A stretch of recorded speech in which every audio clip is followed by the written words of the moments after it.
Bab 665, Loli. Kenapa?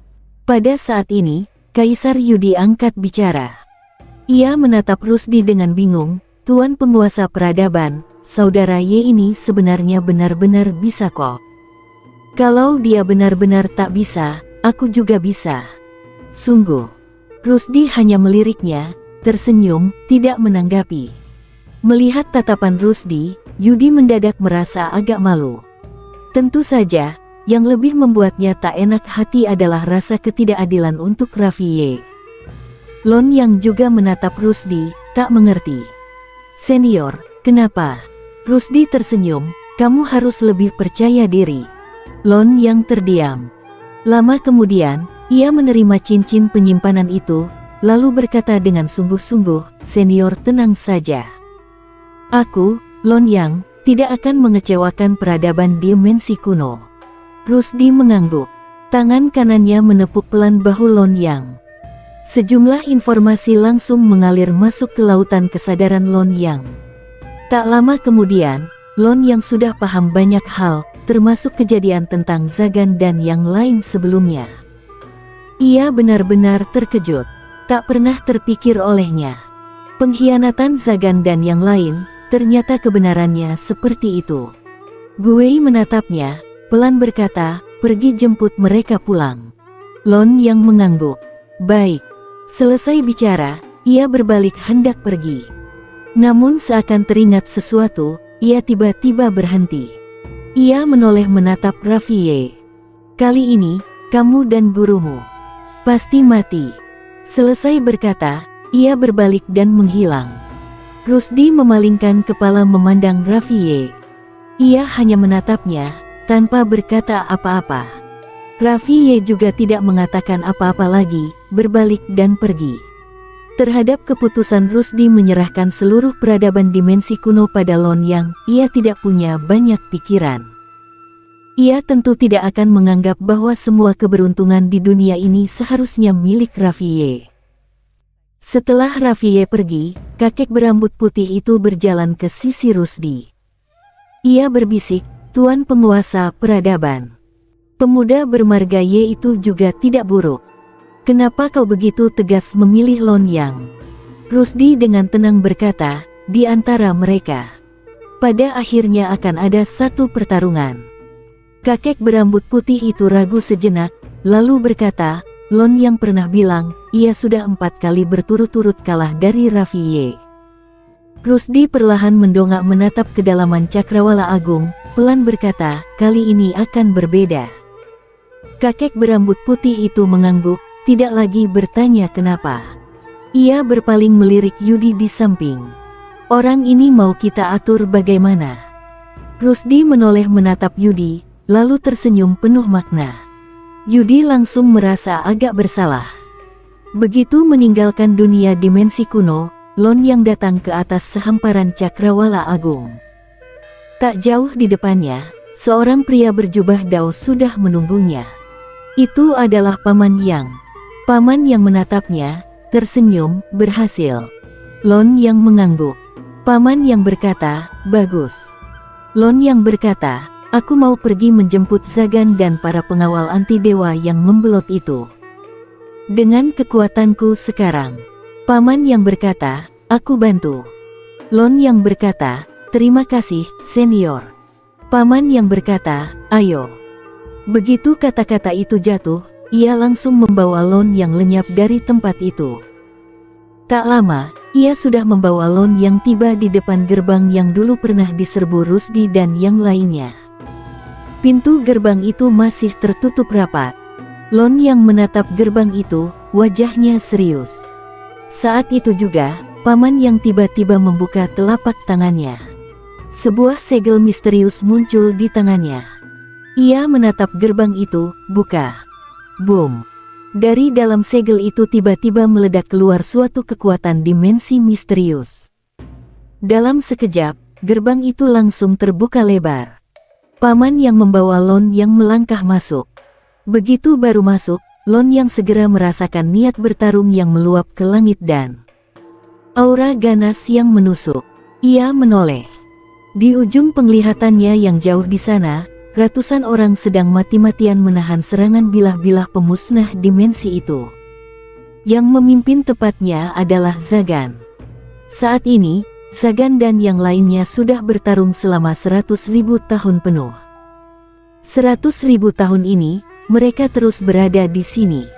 Terus bertahan, mencegah bilah-bilah pemusnah dimensi itu memasuki alam semesta 15 dimensi. Melihat pemandangan ini, ekspresi Lu yang bergetar. Mereka, paman yang menatap Zagan dan yang lainnya. Wajahnya pun menjadi agak hikmat. 100.000 tahun. 100.000 tahun. Lon yang mendapati, di mata Zagan dan yang lainnya saat ini sudah tidak ada lagi warna emosi manusiawi. Yang tersisa hanya kebekuan. Kebas.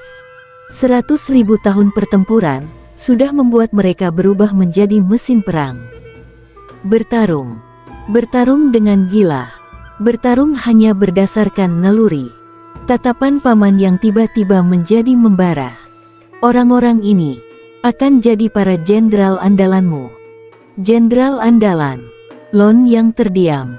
Kekuatan orang-orang di depan matanya ini, tanpa diragukan, sungguh mengerikan. Karena ia mendapati, semua orang di sini sudah mencapai tahap setengah langkah menuju definisi. Dan bukan sekadar setengah langkah biasa.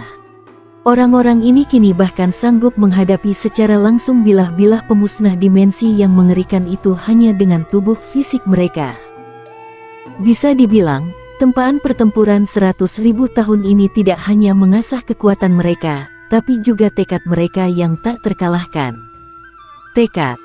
Di tubuh orang-orang ini, Lon yang merasakan tekad yang tak terkalahkan. Juga keyakinan yang takkan pernah padam. Kekuatan tempur mereka, jelas jauh melampaui para kultivator di tingkat yang sama. Lon yang perlahan mendongak dan ia menatap ke ujung pandangan. Di sana, berdiri seorang pria berjubah dewa. Pria itu hanya berdiri diam di sana, mengawasi Zagan dan yang lainnya. Di belakang pria berjubah dewa itu, terbentang kehampaan. Di dalam kehampaan itu, tergantung sebuah lukisan. Di dalam lukisan itu ada sebuah lorong, menuju kehampaan yang tak diketahui. Lon yang menatap lukisan itu. Itu jalan menuju luar lukisan. Paman yang mengangguk. Benar. Lon yang bertanya, apa itu luar lukisan? Paman yang menatap lukisan itu. Kamu akan segera tahu. Lon yang mengangguk, tidak bertanya lagi. Saat ini, pria berjubah dewa itu tiba-tiba perlahan mengangkat kepala dan menoleh ke arah Paman Yang dan Lon Yang. Ketika tatapannya mengarah ke mereka, seketika, tak terhitung bilah pemusnah dimensi diam-diam berkumpul, lalu dalam sekejap langsung mengepung Paman Yang dan Lon Yang. Merasa betapa mengerikannya bilah-bilah pemusnah dimensi itu, wajah Lon yang seketika berubah. Di dalamnya terkandung kekuatan yang bisa menghapuskan dimensi. Bukan sesuatu yang bisa ia hadapi sekarang.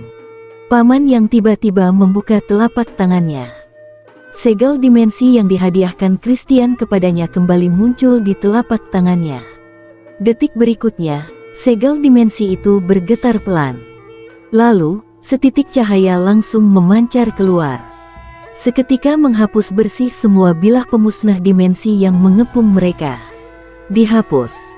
Menyaksikan pemandangan ini, ekspresi Lon yang seketika berubah. Harus tahu, Zagan dan yang lainnya di depan matanya ini, setelah begitu banyak tahun, baru sebatas bisa dengan susah payah menahan bilah-bilah pemusnah dimensi itu. Namun segel dimensi di tangan Paman yang justru sanggup menghapus bilah-bilah pemusnah dimensi itu dengan begitu mudah. Tak jauh dari sana, pria berjubah dewa itu, ketika melihat Paman yang begitu mudah menghapus bilah-bilah pemusnah dimensi yang ia lepaskan, juga tercengang. Segera, tatapannya jatuh ke segel dimensi itu. Saat melihat jelas segel itu, ekspresinya seketika menjadi sangat serius. Paman yang melirik pria berjubah dewa itu, lalu menoleh memandang Zagan dan yang lainnya tak jauh di depan. Saat ini, Zagan yang berdiri paling depan juga berhenti. Ia menoleh menatap Paman Yang dan Lon Yang. Tatapannya perlahan kembali jernih. Paman Yang menoleh memandang Lon Yang. Lon Yang melangkah maju. Ia mengeluarkan cincin penyimpanan yang diberikan Rusdi kepadanya. Begitu melihat cincin itu, Zagan sempat tertegun. Lalu perlahan memejamkan mata, serak berkata, "Akhirnya kalian datang juga." Satu kalimat ini mengandung terlalu banyak hal. Di tempat ini, mereka terus bertarung. Bertarung tanpa henti. Sampai pada akhirnya, yang tersisa di dalam diri mereka hanya pertempuran. Pertempuran tanpa akhir. Kesendirian tanpa akhir. Namun mereka punya keyakinan, yaitu melindungi alam semesta dimensi kuno, menunggu penerus. Sekarang, akhirnya penantian itu berakhir. Saat ini, mata para pengawal anti dewa di sisi Zagan juga perlahan menjadi jernih. Ketika mereka melihat cincin penyimpanan di tangan Lon Yang, banyak dari mereka yang matanya mulai basah. Tak ada yang tahu apa saja yang sudah mereka tanggung selama 100.000 tahun ini. Menatap para pengawal anti dewa yang berkaca-kaca di depannya, Lon Yang pun ikut tersentuh. "Kamu siapa?" Di saat inilah, pria berjubah dewa di kejauhan tiba-tiba bersuara. Ia hanya mengibaskan tangan. Semua bilah pemusnah dimensi langsung berkumpul di belakangnya. Ia menatap Paman Yang erat-erat, di matanya terpancar keseriusan yang belum pernah ada sebelumnya. Sementara itu, Zagan dan yang lainnya sudah berdiri menghalangi di depan Lon Yang dan Paman Yang. Mereka menatap pria berjubah dewa di kejauhan, niat bertarung mereka meluap ke langit. Paman Yang menatap pria berjubah dewa itu. Ia menarik Lon Yang dan berjalan menuju pria berjubah dewa itu. Begitu sampai di depannya, ia mengangkat tinggi segel dimensi itu. "Kau tahu ini apa?" Pria berjubah dewa itu menatap segel dimensi itu. Tiba-tiba, pupil matanya mengecil tajam. "Segel dewa dimensi. Penguasa semua dimensi di dunia. Kenapa bisa ada di tanganmu?" Paman Yang menatap pria berjubah dewa itu.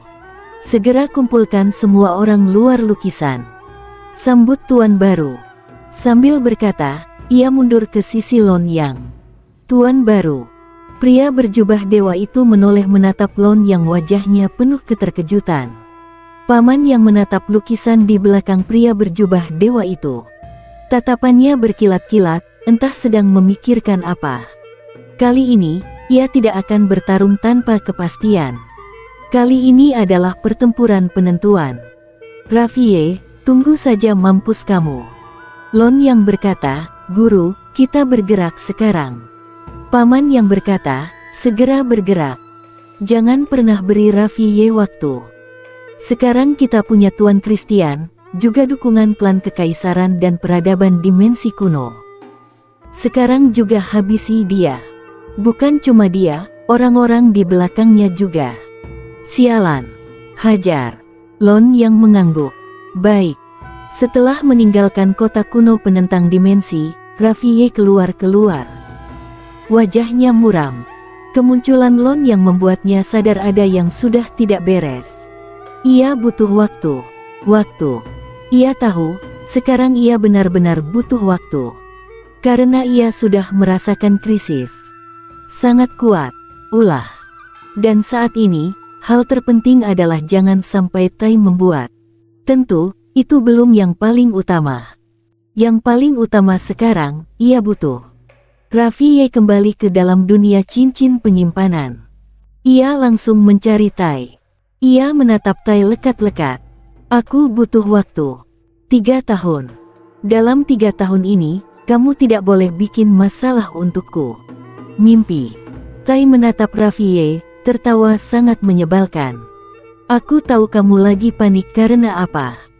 Tapi aku tidak akan memberikan waktu itu padamu. Mereka juga tidak akan memberimu waktu itu. Rafie, kamu sudah sampai di jalan buntu. Kamu. Enyah kau." Rafie menatap Tai tajam. "Hari ini, aku akan bunuh kamu." Sudut bibir Tai terangkat sinis. "Dasar sampah berdarah campuran, kamu pikir kamu layak?" Lengan baju Raffi Ye berkibar. Boom!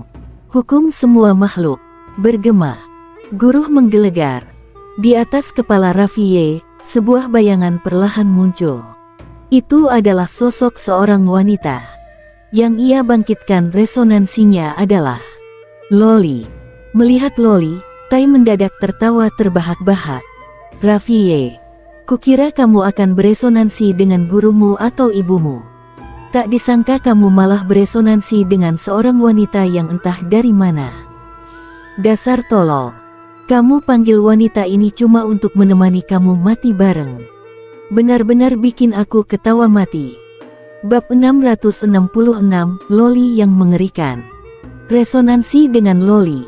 Kali ini, Raffi Ye tidak lagi bersikap kolot. Ia tahu, kalau kali ini masih tidak cukup tegas, yang menunggunya adalah bencana yang akan menghancurkan segalanya. Munculnya Lon Yang, juga peradaban dimensi kuno. Berbagai tanda sudah sangat jelas. Sebuah konspirasi yang ditujukan khusus padanya, Raffi Ye, sedang berjalan diam-diam. Tentu, untuk hal semacam ini, ia sudah sejak lama punya firasat. Hanya saja, ia meleset di satu hal, waktu. Semula ia mengira pihak lawan tidak akan bergerak secepat ini. Namun sekarang kelihatan jelas, lawan sama sekali tidak berniat memberi dia banyak waktu. Karena itu, sekarang waktunya hampir habis. Saat ini, ia harus secepat mungkin menyelesaikan urusan dengan Tai. Ia tidak bisa lagi membiarkan wanita ini terus menguras waktunya. Dan ia sangat paham, untuk membunuh Tai dengan kekuatannya sekarang, itu sama sekali mustahil. Di antara orang-orang yang ia kenal, yang punya kemampuan itu, selain 3 pedang, hanya gurunya, Yusamu, lalu. Mungkin, ia sendiri tidak berani memastikan apakah gadis bernama Loli ini bisa mengalahkan Tai. Ia juga tidak yakin apakah Loli mau membiarkan dirinya beresonansi dengannya. Tapi di saat seperti ini, ia hanya bisa bertaruh sekali. Tak lama, di atas kepalanya, sebuah bayangan samar perlahan terkondensasi, lalu makin lama makin nyata. Sosok seorang wanita muncul. Loli. Bersedia. Raffi Ye diam-diam menghela napas lega, sekaligus merasa cukup berterima kasih. Ia baru 2 kali bertemu dengan gadis Loli ini. Ia benar-benar tidak yakin gadis ini mau membiarkan dirinya beresonansi. Begitu Loli muncul, mata Nati langsung menyipit. Ia menatap tajam bayangan Loli. Meskipun kata-katanya tadi penuh nada meremehkan Loli, tapi dalam hati ia sama sekali tidak berani meremehkan. Karena ia paham betul sifat Raffi Ye. Ia memang merendahkan Raffi Ye, tapi ia juga tahu, jika Raffi memilih memutus hubungan dengannya di saat seperti ini, maka orang yang ia ajak beresonansi pasti bukan sosok remeh. Tentu, ia juga tidak ciut. Selain lulumu dan wanita bergaun putih itu, ia memang tidak takut siapapun. Bayangan Loli menatapnya dengan tenang. Tai melirik Raffi Ye, lalu mengejek, resonansi. Raffi Ye, kamu benar-benar sudah kepepet sampai segitunya. Sebelum Tai selesai bicara, Raffi Ye tanpa sadar mengangkat tangan dan menekan ke bawah dengan keras, berlutut. Hampir bersamaan, bayangan Loli di atas kepalanya juga mengangkat tangan dan menekan pelan. Boom! Plop! Pupil mata Nati tiba-tiba menyusut. Sebelum sempat bereaksi, kedua kakinya langsung lemas. Seluruh tubuhnya ambruk berlutut di tanah. Tai bengong. Raffi Ye sendiri juga bengong. Gila. Gadis Loli ini segalak itu. Padahal, kekuatan Tai sekarang sudah bukan lagi seperti dulu. Ia bukan hanya pulih, tapi bahkan sudah menembus ke tingkat yang lebih tinggi. Raffi sama sekali tidak menyangka, setelah beresonansi dengan Loli, ia bisa langsung menekan Tai sampai berlutut. Benar-benar bikin melongo. Bukan cuma Raffi Ye yang bengong, Nati sendiri juga bengong. Dalam pandangannya, selain lulumu dan wanita bergaun putih, di sisi Raffi Ye sudah tidak ada lagi orang yang bisa menjadi lawannya. Semua bisa ia bantai dengan satu tangan. Namun ia sama sekali tidak menyangka. Wanita yang sedang beresonansi dengan Raffi Ye di depannya ini ternyata semenakutkan itu. Mana mungkin? Tai mendongak, menatap Loli tanpa berkedip. Loli menunduk memandangnya dari atas, mata tetap tenang. Begitu Raffi kembali sadar, ia langsung menerjang ke depan. Satu kepalan tinju menghantam ganas ke arah kepala Tai. Ia berniat mengubur Tai saat itu juga. Benar-benar menguburnya. Meski ia pernah tidur dengan wanita ini, saat ini, di matanya tidak ada sedikit pun belas kasih atau keraguan. Wanita ini berkali-kali mencoba membunuhnya dan tidak pernah mau berhenti. Kalau ia masih bersikap lembek, itu sama saja cari mati. Namun tepat ketika tinju Raffi hampir menghantam kepala Tai, sebuah kekuatan misterius menyelimuti tubuhnya. Raffi sedikit heran. Ia menoleh, melihat bayangan Loli sedang menatapnya sambil menggeleng. Raffi tak mengerti, kenapa. Bayangan Loli tidak menjawab. Ia melangkah ke hadapan Raffi, tersenyum tipis, biarkan dia hidup dulu, boleh. Raffi terdiam. Ia sangat tidak rela. Wanita ini kalau dibiarkan hidup, suatu hari pasti jadi malapetaka. Loli mengusap pelan kepalanya, suaranya lembut, nanti, bunuh dia dengan kekuatanmu sendiri. Baik. Raffi terdiam sejenak, lalu mengangguk, Loli menatap Tai sejenak dan akhirnya, pandangannya berhenti di perut Tai. Raffi berkata, aku butuh dia untuk sementara waktu, tidak bisa bikin masalah terhadapku. Loli menatapnya, lalu menggeleng. Menolak. Raffi sempat tertegun, lalu bertanya pelan, kau ingin aku mengandalkan diriku sendiri untuk melewati rintangan ini, ya? Loli mengangguk, Raffi terdiam. Mengandalkan diri sendiri. Ia menoleh memandang Tai. Saat ini, Tai menatapnya tanpa berkedip. Wanita ini benar-benar tidak akan berhenti sebelum ia mati. Raffi berpikir sejenak, lalu berkata, menurutku, ada beberapa hal yang agak janggal. Loli tersenyum, coba bilang. Raffi sempat hendak bicara, tapi setelah berpikir, ia menggeleng, tidak jadi. Aku mengerti maksud kalian. Aku akan menyelesaikan ini dengan caraku sendiri. Ia beresonansi dengan Loli, sebenarnya karena ia berniat bertarung habis-habisan dengan Tai. Ia ingin ikut mengeluarkan tenaga. Lalu, namun ia tidak menduga, kekuatan Loli ternyata segila itu. Ia benar-benar kecolongan. Sekarang, ia malah tidak mengeluarkan tenaga sama sekali. Langsung berubah jadi raja berlindung di balik punggung orang.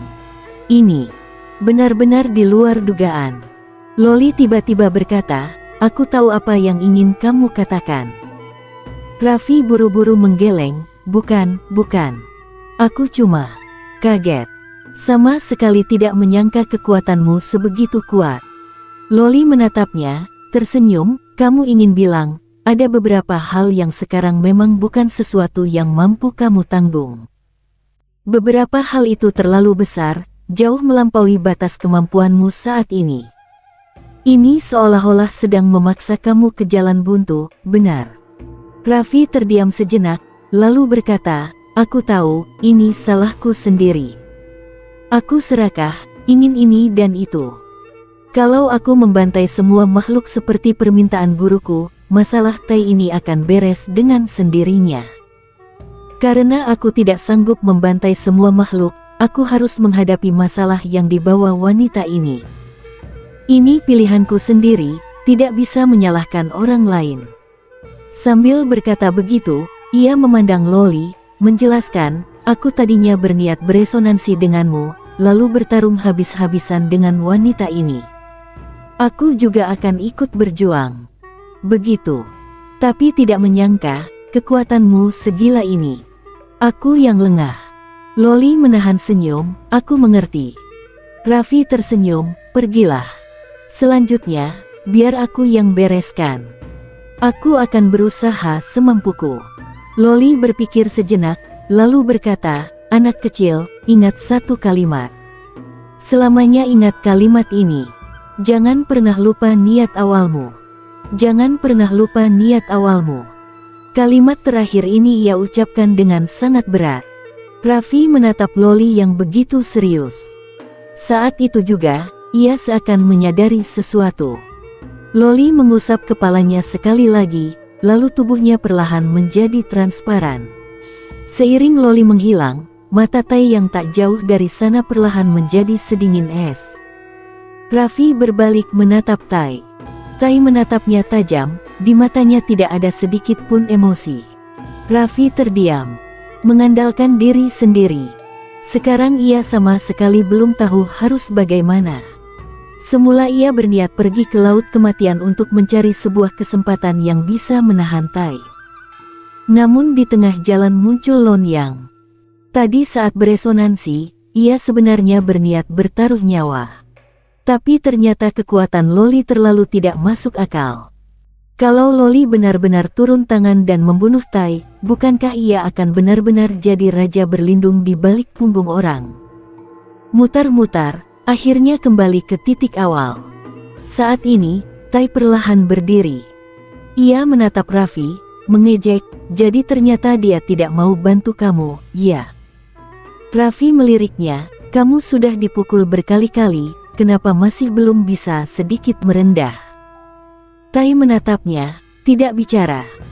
Raffi melanjutkan, dengan kekuatanmu, kamu seharusnya sadar kalau titik waktu tempat kita berdiri sekarang ada masalah. Kenapa aku mencegahmu membalas dendam pada guruku sekarang?